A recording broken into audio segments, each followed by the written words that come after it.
আমি জানি যে আমার দেশের সমস্ত গণমাধ্যম কর্মীরা সকলেই আমাকে অত্যন্ত ভালোবাসে, কারণ তাদের সাথেই আমার পথ চলা এতগুলো বছর। এবং আমার প্রতিটা শুভক্ষণে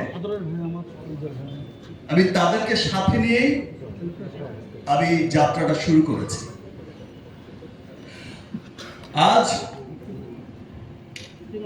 আমি যখন খুব এক্সাইটেড, ভীষণ রকম এক্সাইটেড, এবং আমার এক্সাইটমেন্টটা আজকে একদম ডাবল এক্সাইটেড। বিকজ আপনারা সকলেই জানেন যে এখনকার সময়ে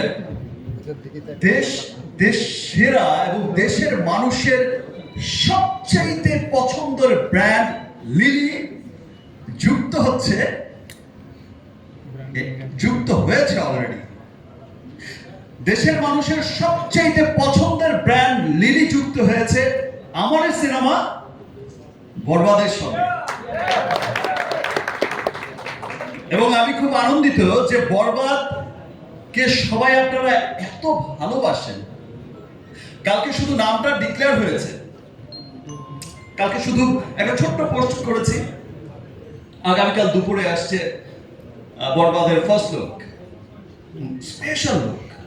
আই থিঙ্ক এমন ভাবে প্রেজেন্ট আমাকে এর আগে কেউ করেনি, এমন চমৎকার একটা মোশন পিকচার পোস্টারের মাধ্যমে, যেটা দেখার জন্য আমিও খুব এক্সাইটেড।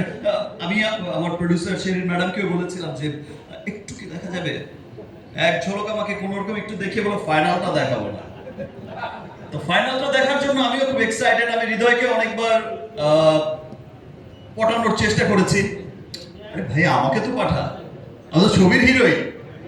আচ্ছা ভাইয়া, ছবির নাম বরবাদ, নাম ট্রেন্ডিং এ, সে বরবাদ নাম নিয়েই থাকেন, বাকিটা ওখানে দেখাবো। সো সকলের মতো বরবাদের ফার্স্ট লুক দেখার জন্য আমিও খুব এক্সাইটেড। এবং একটু আগেই বলেছি যে, আর মিম যেটা বললো যে লিলি আমিও ব্র্যান্ড অ্যাম্বাসেডার। অ্যাকচুয়ালি আমি ব্র্যান্ড অ্যাম্বাসেডার না লিলির, মিমি ব্র্যান্ড অ্যাম্বাসেডার। বেসিক্যালি রিমার্কের সব ব্র্যান্ডই তো আমাকে দেখতে হয়, কিন্তু স্পেশালি লিলি ব্র্যান্ডটা আমি দেখি। সো সেই সেন্সে আপনারা বলতেই পারে, বা মিম বা সবাই বলতেই পারে যে লিলি হচ্ছে আমার ব্র্যান্ড। বিকজ লিলি আমি এই জন্য দেখি যে লিলি ব্র্যান্ডটা আমার খুব পছন্দের একটা ব্র্যান্ড, এবং লিলি ব্র্যান্ডের এতগুলো স্কিল, এতগুলো প্রোডাক্ট, এবং ইতিমধ্যে আমি খুব আনন্দিত যে আমার এই ব্র্যান্ড লিলিকে দেশের মানুষ এত ভালোবাসা দিয়েছে। সেই ভালোবাসায় লিলি এখন এক্সপোর্ট হবে আমেরিকায়, ফিলিপিনে, থাইল্যান্ডে।